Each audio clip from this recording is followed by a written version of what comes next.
खुश रहो, बने रहो, बाबा कृपा बनी रहे। मैं आई हूँ अपने शिव मंदिर पे, यहाँ पे हो रही है भागवत कथा।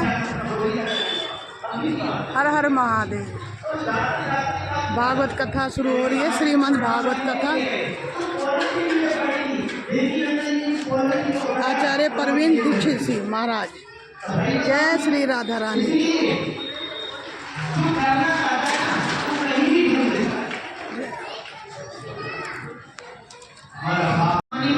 सोते समय अरे जब युद्ध होगा कितनी नारियां विधवा हो जाएंगी, कितने बालक अनाथ हो जाएंगे, रक्त की नदियां बह जाएंगी जब युद्ध होगा।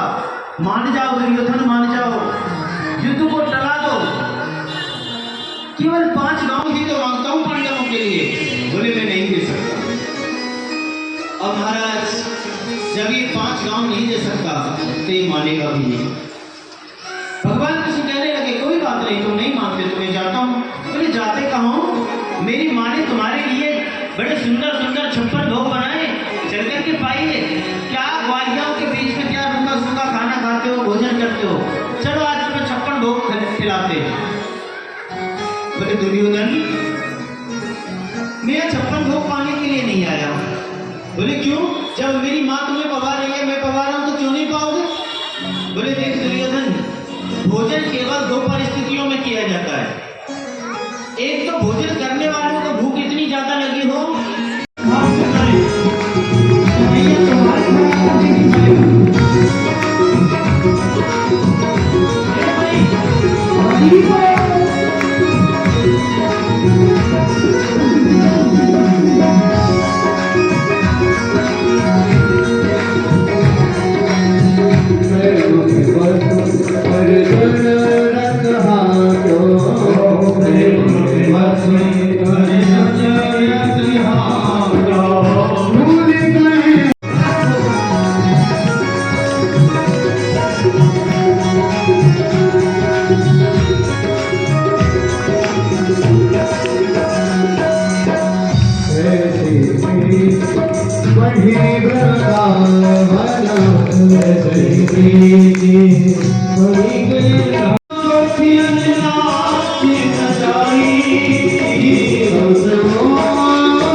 राधे अलमेली सरकार राधे राधे राधे अलमेली सरकार राधे राधे राधे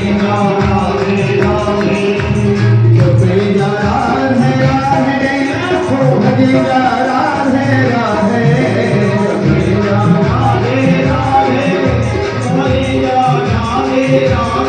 श्री वृंदावन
लीला वृंदावन की लीला ये समझो बड़ी को लीला यहाँ पे ऋषि मुनि गए हार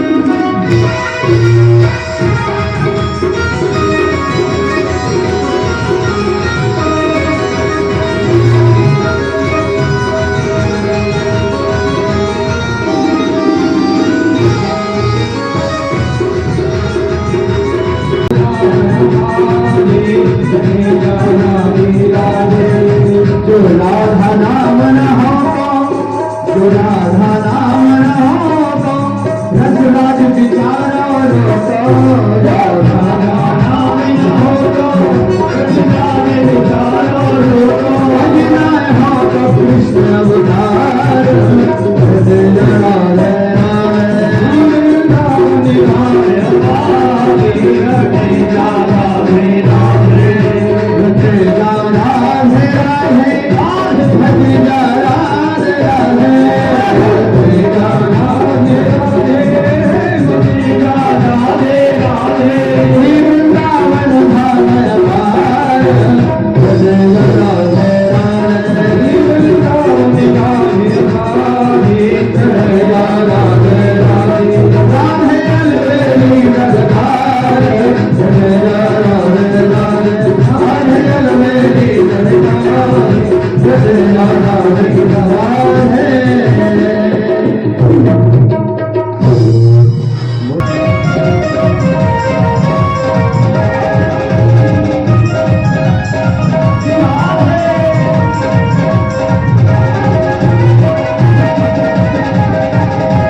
मानव बन करके रहना। जो मानव की लक्षण है वो हमारे अंदर रहने चाहिए, दानव वाले नहीं। हमको मनुष्य वाला ही पहनाव पहनना चाहिए, राक्षसों वाला नहीं। राक्षस कैसे कपड़े पहनते थे, फटे टूटे कैसे भी पहना दो, राक्षस ऐसे पहनते थे। फटा कपड़ा भी राक्षस पहनते थे। आजकल हमारे बच्चे फटे जींस पहनते हैं, तो हम किधर जा रहे हैं? दानवता की ओर जा रहे हैं। दानव मनुष्य का भोजन कैसा होता है? मनुष्य का भोजन सात्विक भोजन होता है। हमारे लिए भोजन भी निश्चित बताया है शास्त्रों में। मनुष्य का काम नहीं होता मांस भक्षण करना। मांस भक्षण किसके लिए अलाउ है? जिनके नुकीले दांत होते हैं वो मांस खा सकते हैं। शेर जो होता है उसके दांत देखोगे नुकीले दांत होते हैं, और कुत्ता जो होता है उसके नुकीले दांत होते हैं। गाय जो होती है उसके दांत नुकीले नहीं होते, इसलिए गाय मांस भक्षण नहीं करती। मनुष्य के दांत नुकीले नहीं होते, पठार होते, एकसार होते, इसलिए मनुष्य को भी मांस नहीं खाना चाहिए। हमको मानव बन करके रहना है, दानव नहीं बनना है। तो महाराज मनु जी महाराज की संतति आगे बढ़ी। मनु जी महाराज को 2 पुत्र हुए, 3 पुत्रियां हुई। 3 पुत्रियों के नाम है आकुति, देहुति, प्रसूति। 2 पुत्र हैं प्रियव्रत और उत्तानपाद। ये इनका वंश आगे चलता है, इनकी कथा आगे भी कई दिनों तक आएगी। मनोज जी महाराज के 2 पुत्र कौन कौन? प्रियव्रत और उत्तानपाद। 3 पुत्री कौन? आकुति, देहुति, प्रसूति। ब्रह्मा जी की एक और संतति हुई जिसका नाम है कर्दम जी महाराज। ये वही कर्दम है जिनका विवाह मनु जी महाराज की बीच की कन्या देहूती के साथ विवाह होता है।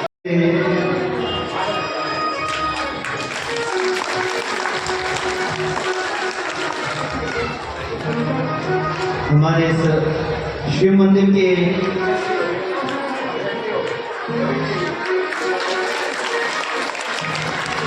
पहले कोषाध्यक्ष थे तो महाराज देखो, अच्छा कोषाध्यक्ष थे, तब भी दक्षिणा चढ़ाते थे, आज भी दक्षिणा चढ़ा रहे हैं। हमारे लिए तो आज भी कोषाध्यक्ष ही है।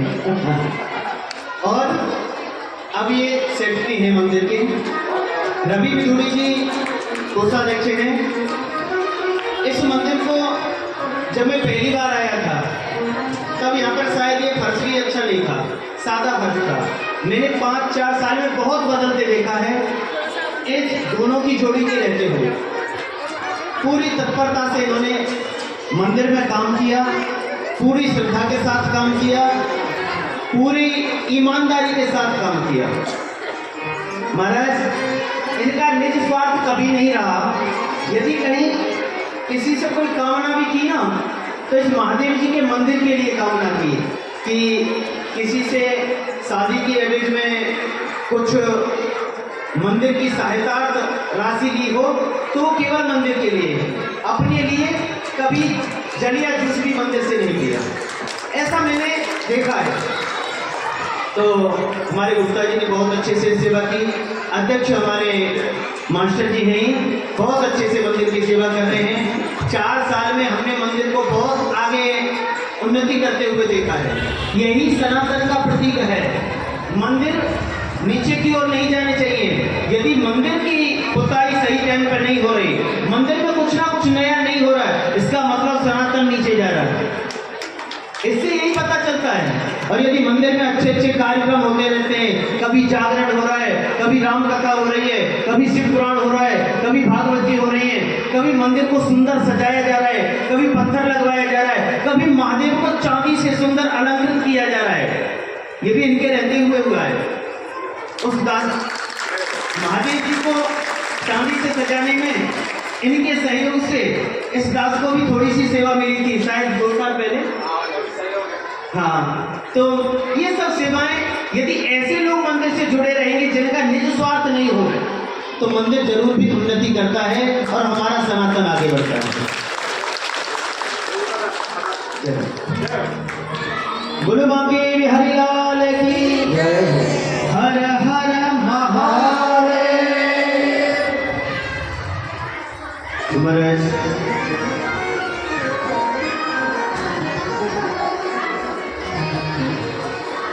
करदम जी महाराज ने तपस्या करने के बाद देखा हम बाबा जी लोग ऐसे तपस्या करते रहते हैं, जंगल में पड़े रहते हैं, क्या फायदा? केवल परमात्मा को प्राप्त करने के लिए भस्मी रमाते हैं, सूखा खाते हैं, न रहने का ठिकाना है। अरे हमसे अच्छे तो ये गृहस्थी हैं, इनके घर में देखो कितना सुंदर सुंदर महल बनाते हैं, घर में पति पत्नी कितने प्रेम से रहते हैं, बच्चे किलकारियां मार रहे होते हैं, पत्नियां कभी नाच रही होती हैं, कभी भोजन बना रही होती हैं, कभी पति की सेवा कर रही होती हैं। हमसे अच्छे तो ये हैं। ऐसा विचार आया करदम जी महाराज के मन में। तो करदम जी महाराज दोबारा तपस्या करने के लिए बैठे। 10,000 वर्ष तक तपस्या की, भगवान प्रसन्न हो गए। और किसके लिए तपस्या की? अब की बात किस लिए तपस्या कर रहे हैं करदम जी? कि हमारा विवाह हो जाए। किससे हो जाए?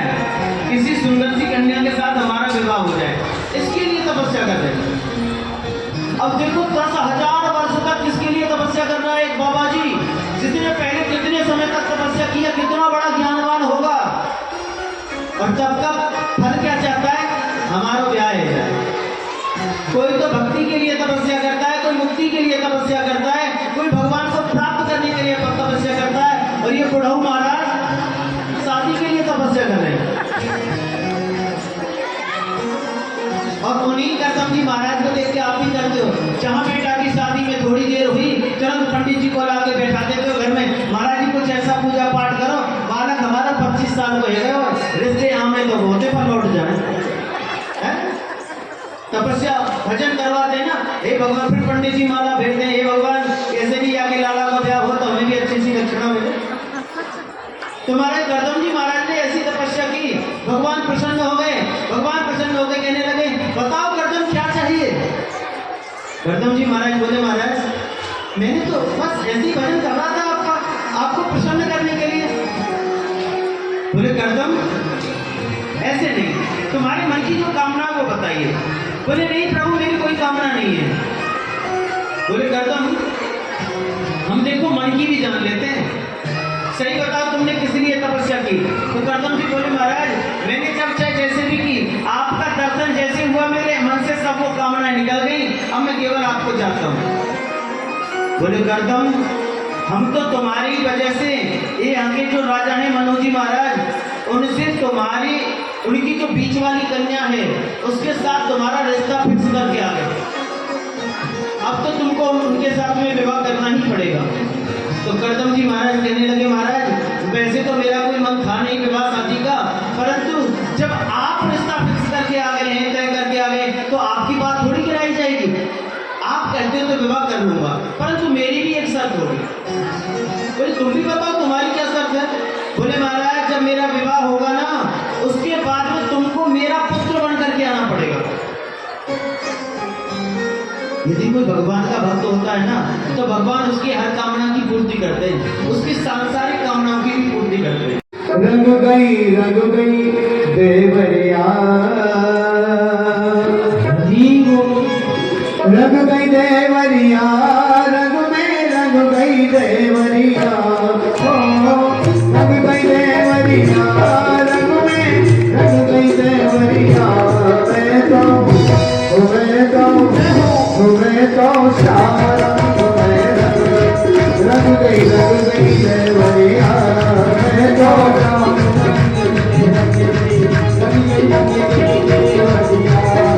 मैं तो श्याम रंग में रंग गई देवरिया, मैं तो श्याम रंग देवरिया,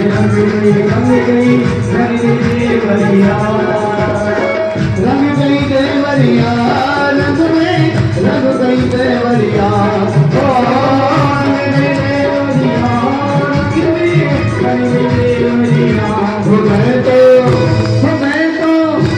मैं तो श्याम रंग में रंग गई देवरिया, मैं तो श्याम रंग गई देवरिया।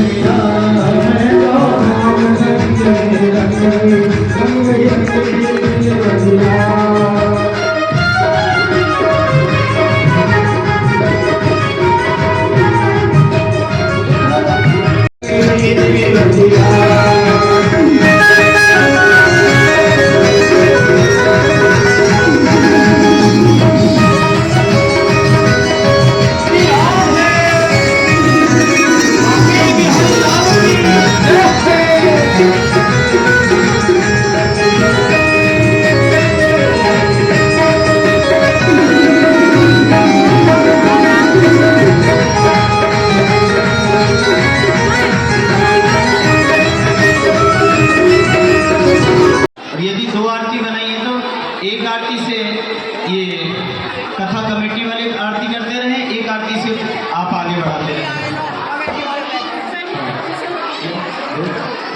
ओम घोर गौरम करुणावतारम।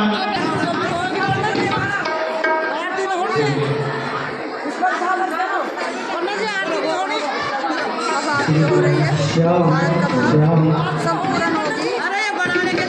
ओम चंद्रमा वरदो प्रशिक्षो सूर्यो अजायत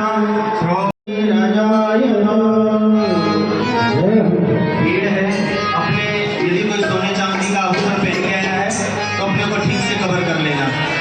और कल और ज़्यादा भीड़ होगी, पूरा हॉल फुल होगा, इसलिए कल बिल्कुल भी ना पहन करके आए। उत्सव मनाया जाता है, भाव में आकर के नाच रहे होते हैं, कूद रहे होते हैं, आभूषण गिर जाते हैं, फोन गिर जाते हैं, इसलिए अपनी सावधानी स्वयं रखें। जय श्री राधा रानी की।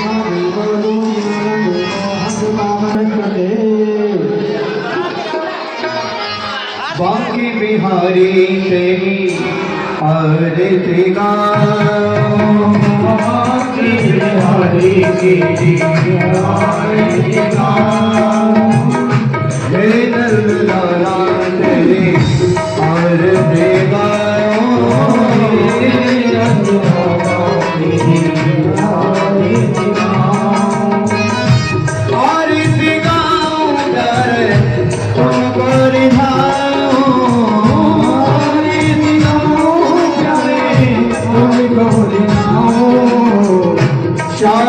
सुंदर तेरी आरती गाऊं। हर हर महादेव। जय हो शिव परिवार की।